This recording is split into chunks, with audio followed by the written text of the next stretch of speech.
Yes, welcome to another video. I'm Lewis, above me's Jordan. We got the Tottenham Hotspur preview, guys. A massive game. Maybe the pressure's not as much as we would have all expected maybe a couple of weeks ago, with obviously results going our way and Liverpool and United dropping points. But still, it's still a huge game, and if we can come out of this game with the 3 points, some might even say a draw, it will be a fantastic result. Now, there are some difficult decisions still, tactically and regarding injury for Pep to make, and we're going to go through some of them in just a second. But before we do, guys, we're going to set a like target. We're going to go for 1,000, so smash the thumbs up button on the video if you do enjoy it. It just helps other City fans find the channel and lets us know that you're enjoying the videos that we're doing. Subscribe to the channel if you're new, and if you want to become an extra club member, get your name on the bottom of the screen there. Yeah, link should be in the description. Help support the channel. As well, guys, Signables have sponsored today's video. They want to let you know about their Signables collection. I'm sure Jordan will edit some stuff onto the screen to make it look sick, but basically they've got some stuff. It's like a signed plate. We actually had one, but then we did a giveaway, so we've actually given ours away, but they are pretty sick. I think Sterling, Jesus is on there as well, and they're doing a giveaway, guys, that you can get involved with. We'll put the link in the top line of the description. And there's four potential prizes, with the top prize worth around $100. So it's definitely worth getting involved. It's completely free to enter. Might as well give it a go. Top link in the description.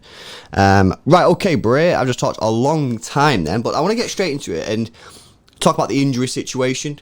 Pep has done his press conference. Good news, Ruben Diaz was back in training, so that's obviously fantastic news for the defence. Yep. And it appears as well that Rodri should be okay for this game. Apparently Fernandinho's a bit of a doubt, or maybe even completely out. So it's nice that Rodri should be back from what we're hearing. That is right, isn't it? I believe he's back. Obviously he's been playing really well recently. How important is it? Because for me, bro, the last couple of weeks, obviously Diaz since he's come in has been fantastic, but Rodri in the last couple of weeks, and obviously Diaz has continued his top performances. These are two critical players. How important is it that these are actually back into the team for this Tottenham game? Like massively, it's massively important. At the end of the day, these are like, you know what I mean, they're both becoming like the first names on the team sheet, really. Like Rodri's been smashing it in the midfield. He's kind of made it his own said it loads of times. And Diaz, everyone knows the impact that Diaz had on the club. And I think go into this game with a switch up of defence and maybe Rodri not there, then Fernandinho still being injured, it would have required someone maybe like Gundogan dropping deep, and then you're losing out on the Gundogan going forward. Then maybe would have switched it up, and you know what I mean, it's just a bit of a mix up then. Yeah, and it's something that we've not done. It's not tried and tested. Whereas with them two back in the side, which hopefully they both can start. I imagine Rodri will definitely start. Yeah, because he was back in training straight away. There was when you watch the Swansea game, he actually hobbled off down the tunnel, and everyone was like, oh no, and it did look really bad, and I was like, oh no, he's done it. Must have just been like a knock, mustn't it? Yeah, it must have been like pretty much when he woke up in the morning, it must have just been like, I'm fine. I feel absolutely fine. He's gone back to training next day, and he's been buzzing, whereas Diaz did miss, I think, that first training session, and then because he was ill, and then but now he's back in today, which is good news. And it just said at the end of the day, Diaz was never injured, it was a bug.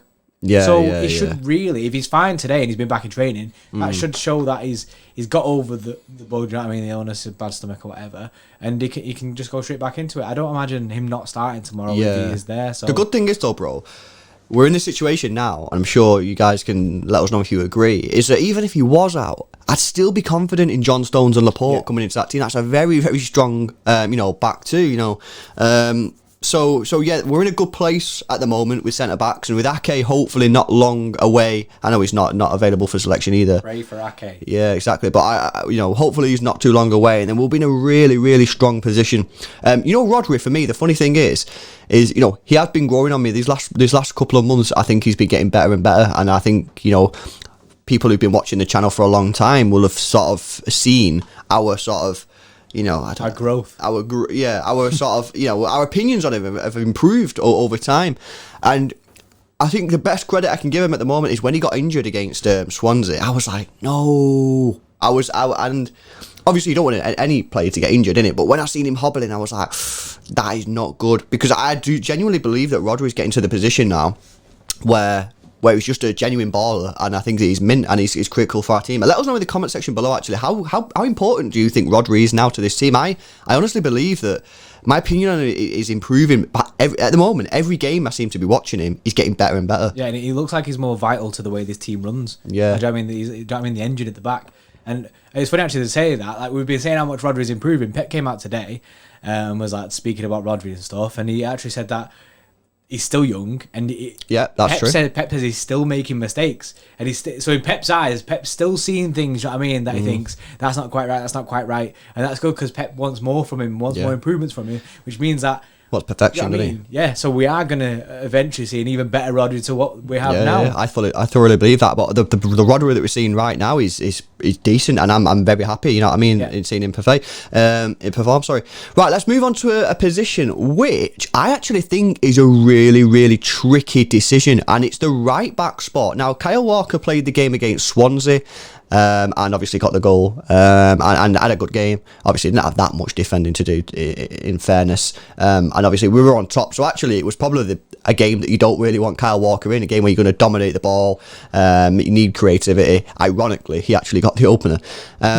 So the decision, and the reason I find this a really tricky decision is obviously Son's got a decent record against City, as we all know. He's a very, very good footballer. So my views is, how do you play this? Do you play Walker and basically say, right, we're going to play Walker for the sort of more defensive side to try and help protect against the threat from Son? What are the cons there? Well, the cons for me is that if we do end up dominating the ball, which could happen, Jose Mourinho could be like, nah, I'm just going to sit back and let them have the ball. If we need a little bit something extra from Walker, you know, he's not the best going forward. Another con is that, you know, with all due respect, the guy can be quite clumsy at times and give away penalties. Son's a tricky player. That could be a con. However, generally, I think most people would agree that Kyle Walker, you know, in a defensive sort of situation, would be better. On the flip side, you go Cancelo and say, right, we're not worrying about Tottenham. We're going to focus on our own game and we're going to play to beat you. We're going to sack, you know, obviously you can't totally, you know, forget about Son, but you go Cancelo because you're just going to say, right, we're going to outscore you. We're going to play you off the park, and we trust Diaz, Stones and Zinchenko or Laporte, whoever you play, to basically sort the rest of it out. So it's a real sort of interesting decision. And I think for me, whoever he picks at right back tells me how he's going to approach the game. You play Walker, you play a little bit more reserved, bit more of a chess match, you know what I mean? You play Cancelo, and for me, he's basically going, I don't care about you, we're going to go to beat you. You agree? Yeah, I'm with you on that. But I think, you know what I mean, I think Pep will go with his play to win, you know what I mean? Play the game to win. I don't see us coming back out there reserved. And one thing that I kind of, my brain says is the fact that Tottenham played Everton and shipped 5 goals. Yeah. Defensively, they were terrible, absolutely terrible in that game. So, and they went out there, do you know what I mean, to win. Mourinho, like, do you know what I mean, actually playing attacking football and that, and it didn't work very well. Obviously, shipping 5 goals. So I think Mourinho will then revert back to reserved again. Yeah. I think we'll end up having a lot of the ball because of that. So I think Cancelo is the right choice. You could also say, bro, that when we played against Liverpool, obviously we didn't do that, and that turned out very well. So. Yeah. Should we just continue with, you know, with the situation that we did against Liverpool? And as well, like, I think Cancelo is getting very good defensively as well. The worrying side for Kyle Walker is if Cancelo can fix up his defensive game very, very good. Do you know what I mean? If he's very good defensively and very good going forward as well, where does that leave Kyle Walker? Well, this is the thing. I actually think that the gap in defensive abilities between Cancelo and Walker is overstated, and I don't think it's as far as everyone believes. And to be fair, I have just said that Walker is sort of the better defensive option, a bit more solid. And I do believe that. I do believe that he is a more solid option. However, I do believe, say that so many times, I do think that, like I say, the gap between their defensive abilities, I think some people think that Cancelo is just awful at defending, and that's simply not true. He's a very, very competent defender, and I think there's a few City fans out there who are drastically, overdoing how bad he is at defending. He's not bad at all. He's a very good defender. But as we say, a very interesting decision for Pep to make. The last bit before we get into our predicted team, guys, is the striker. Now, I feel that out of everything that we've discussed this season, on positions, on tactics, this is something that we've never, as a fan, me personally, I think you as well, and probably a lot of people who watch the videos, it's the one position that we've never been able to agree on. We seem to switch week on week. Oh, play him, and then the next week we'll go, oh no, play him. Whether it be Torres up front, whether it be Jesus, whether it be Bernardo, false 9, whether it be Delap coming in as the academy player. we literally change week on week. And again, I don't know what we did actually for the last game, but for me, for this one, I'm going to go Gabriel Jesus. Yeah, I can't remember what we went with the last game either. I think with the Liverpool game, I don't actually think we started Gabby. I think we went for false nine season. I can't remember though. But I'm backing him. He's scoring goals. Keep him in. Keep him in the team. He's scoring, and just keep this run going. I mean, he's been out of form recently. He went that period where he didn't score a goal in a couple of 5 games or something like that. So keep him in. He's scoring. He's getting himself in the right positions now, which is what you want from him. I think it'd be a negative impact if we take him out. I agree, especially after that goal, bro, against Swansea. It was so good, that goal. Exactly. That touch was unreal. The way he took that is next level. And I just think it has to be Gabby starting. Yeah. You know what I mean? It wouldn't surprise me if Pep goes false nine again or do something like that. But I think we was false nine for a while. But I think Pep started. Do you know what I mean? We can't play forever without a striker. We need a striker on the pitch. Yeah. So I think Pep was like, right, we need to just like alter this a little bit, especially when Kev got injured. So put Gabby in. Yeah. So and for this, I have no qualms with Gabby. Yeah, you know what as well, bro. I don't know who they're gonna pick at centre back. I don't know what their situation is currently. But if they play Eric Dyer at centre back, he's a very, very average to poor defender in my opinion. I don't like him. I think he's rubbish. He said defensive mid. Yeah, well he is, but he's playing centre back at the moment. I just think he's a crap footballer. I'm sorry to any Tottenham fans who are watching this. I'm sorry to Eric Dyer if for some reason you're watching this video. I don't think he's very good. No personal agenda against him. I just think honestly he's bare slow. He's the slowest footballer I've ever seen in my life.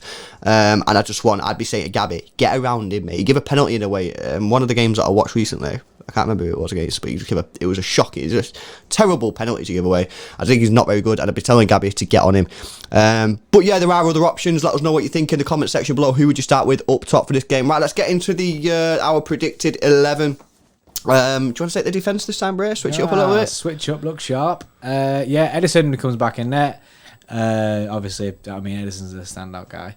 Then we've gone with Cancelo as a right back. Not we're going for it. We're going for it. Yeah. Then Stones Diaz, pending Diaz being fit. However, if he's not, then Laporte will come in. Yeah. Obviously, that's a big defender anyway.